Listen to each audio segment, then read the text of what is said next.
ইদানিং আমরা শুনতে পারতেছি কোরআনের মধ্যে নাকি রাজনীতি নাই। এই কথাটা ইতিমধ্যে বেশি বলচাল হচ্ছে যে কোরআনের মধ্যে নাকি রাজনীতি নাই। কোরআন যে একটি পরিপূর্ণ জীবন বিধান, Quran is complete code of life, ইন্নাদ দীনা ইনদাল্লাহিল ইসলাম, এই জিনিসটা মানুষের মাথায় যেন ঢুকতেই পারতেছে না। একমাত্র কারণ ক্ষমতার লোভ পেয়েছে, ঠিক কিনা? ক্ষমতার লোভে তারা ভুলে গিয়েছে যে কোরআন হচ্ছে পরিপূর্ণ জীবন বিধান। কোরআনকে আমি যদি বিশ্বাস না করতে পারি, তাহলে আমার ঈমান থাকবে না। এই কথাটা তারা মন থেকে ভুলে গিয়েছে। এই কারণে তারা মনে করতেছে কোরআনের মধ্যে অন্য কিছু নাই। কোরআনের যারা হুজুর আছেন, এরা শুধু আমরা দাওয়াত করব আর তারা শুধু খাবে, আমাদের বাড়িতে আসবে, আমরা যা বলবো তাই বলবে, আর আমরা যা করতে বলবো তাই করবে, এর চেয়ে বেশি কিছু করা যাবে না, ঠিক কিনা? তারা আমাদেরকে গোলাম করে রাখতে চায়, কিন্তু রাসূল সাল্লাল্লাহু আলাইহি ওয়াসাল্লাম বলেছেন না, তোমরা গোলাম না।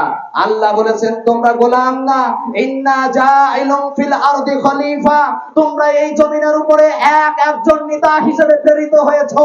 তোমরা যদি তোমাদের নিজের দায়িত্ব বুঝে নিতে না পারো, নিজের দায়িত্ব তোমরা পালন করতে না পারো, তোমরা একজন জাহান্নামের কীট হবে, ঠিক কিনা?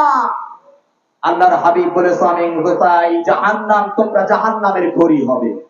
ঠিক তেমনি কোরআনের মাহফিলে কোরআনের আলোচনা প্রাণ খুলে আমরা 17 বছর কথা বলতে পারি নাই। যখনই কোরআনের আলোচনা করতে দেওয়া হয়েছে, যখনই আয়াত নিয়ে আলোচনা করতে দেওয়া হয়েছে, তখনই আমাদেরকে বাধা দেওয়া হয়েছে।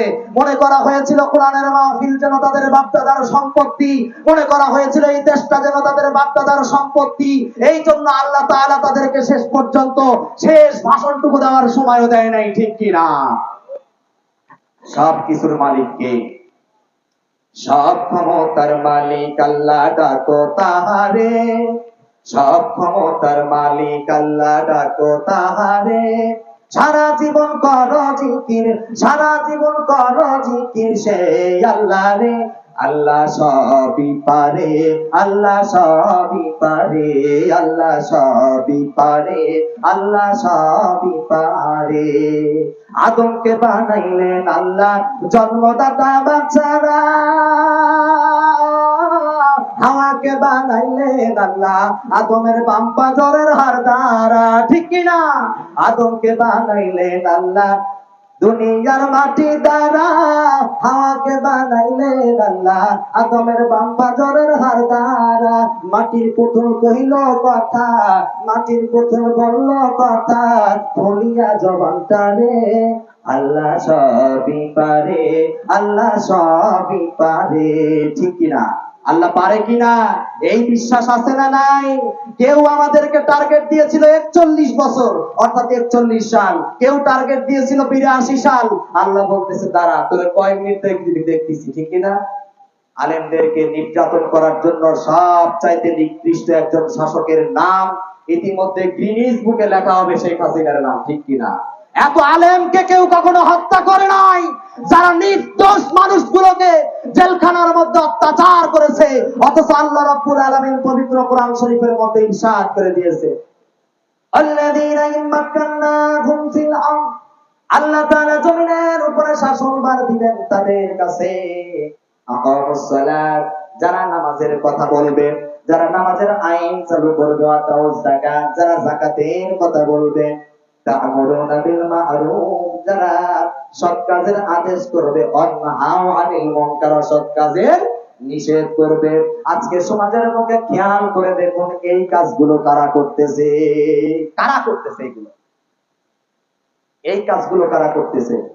5ই আগস্ট যখন স্বৈরাচারের পতন হয়, এই দেশ থেকে যখন একজন ফ্যাসিস্টের বিদায় হয়, এই বিদায়ের পর থেকে আজ অবধি কারো কোনো ক্ষতি করেছে, কারো কোনো হুজুর কারো কাছে চাঁদা চেয়েছে, কারোর কাছে গিয়েছে, কারোর বাড়ি ভেঙেছে, কারোর কোনো অত্যাচার করেছে, কোনো প্রমাণ কোনো বাপের সন্তান দিতে পারবে না, কথা ঠিক কিনা?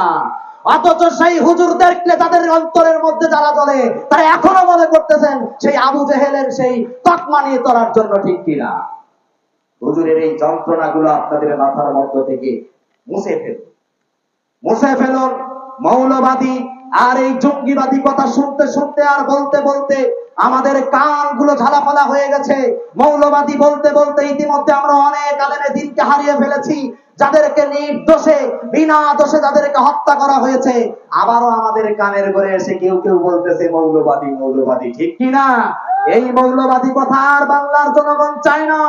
আমরা চাই এই বাংলার জমিনে কোরআনের শাসন চালু হোক। কে চালু করবে একমাত্র আল্লাহ জানে, ঠিক কিনা? আল্লাহর জমিনে আল্লাহর শাসন চালু হবে, এটা আমরা চাই তো ইনশাআল্লাহ? আমরা চাই তো? কে চায় না ভাই? সবাই তো চায়। মুসলমান মুসলমান ভাই ভাই, আমার দেশের যারা আছে, আমার দেশের সকলেই আছে যারা কোরআনের মাহফিল নিয়ে কথা বলবে, যারা ইসলামকে নিয়ে কথা বলবে।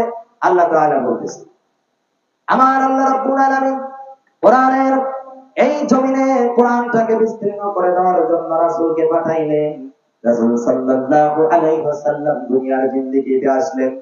আল্লাহর হাবিব রাসূল আকরাম সাল্লাল্লাহু দুনিয়ার উপরে আসার পরে মানুষের কাছে কোরআনের দাওয়াত দিতেছে, কিন্তু প্রথমেই কিন্তু দাওয়াত দিতে পারে নাই।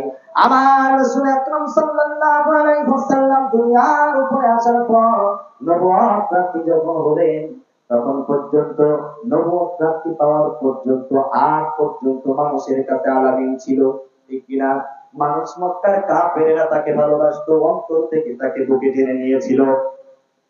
যখন আমার নবী এই কোরআনের দাওয়াত মানুষের দ্বারে দ্বারে দেওয়ার জন্য প্রস্তুত হয়ে গেল, মানুষের কাছে যায়, কোরআনের কথা বলে, ইসলামের কথা বলে, আবু জাহেল বা সায়দা এরা প্রথমেই মনে কিছু করে নাই। তারা ভেবেছে এই কোরআন তেমন কোনো ইফেক্ট করবে না, আমাদের জন্য তেমন কোনো সমস্যার সৃষ্টি হবে না, তাদেরকে কিছু বলে না।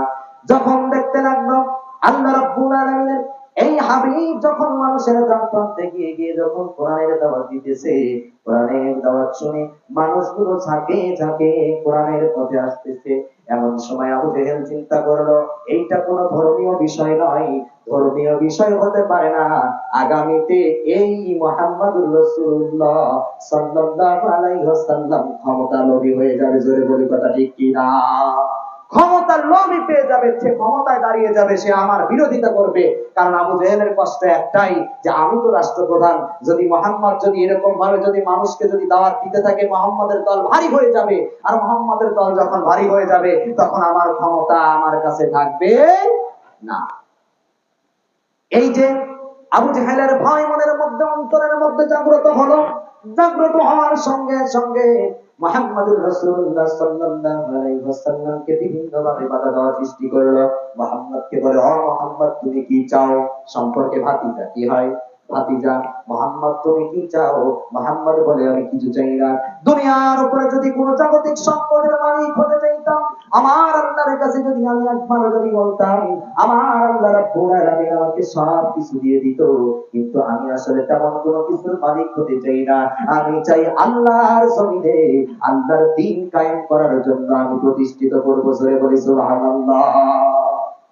আল্লাহর হাবিবকে প্রশ্ন করা হলো, আল্লাহর হাবিব মুহাম্মদুর রাসূলুল্লাহ সাল্লাল্লাহু আলাইহি ওয়াসাল্লাম, এই যে আপনি চলে যাবেন, আপনি চলে যাওয়ার পর কে এই জমিনে দ্বীন প্রচার করবে? কে এই ভারত বাহক হিসেবে প্রকাশ করবে? আল্লাহর হাবিব রাসূল আকরাম সাল্লাল্লাহু আলাইহি ওয়াসাল্লাম বলতেছেন, সাহাবীরা তোমরা চিন্তা করো না, চিন্তা করো না, যুগ যুগান্তরে আমার আলেমে দ্বীন এই বাংলার জমিন থেকে শুরু করে পুরো পৃথিবীর বুকে, এই বাংলা থেকে শুরু করে পুরো পৃথিবীতে যত জায়গা আছে সব জায়গাতে